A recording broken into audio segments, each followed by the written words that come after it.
নমস্কাৰ, মই আপোনালোকৰ মৰমৰ ৰসাংগ পানী। বলক আজি বনাওঁ ৰঙালাও গুটিৰ চাটনি। বলক কেনেকৈ বনাওঁ চাওঁ ভিডিঅ'টো প্ৰথমৰ। নহৰু, আদা আৰু ৰঙালাও গুটিখিনি ইয়াতে দি দিম। অলপ শুকানকৈ এইখিনি ভাজিব লাগিব। লগতে আপোনালোকে ইয়াত বাদামো এড কৰিব পাৰে টেষ্টৰ বাবে। জলকীয়া আৰু লগতে কেইটামান দি দিম।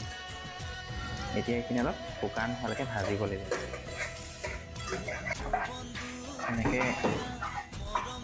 এনেকৈ ৰঙা হোৱালৈকে গুটিখিনি, বাদামখিনি আৰু নহৰুখিনি অলপ ভাজি লৈছোঁ।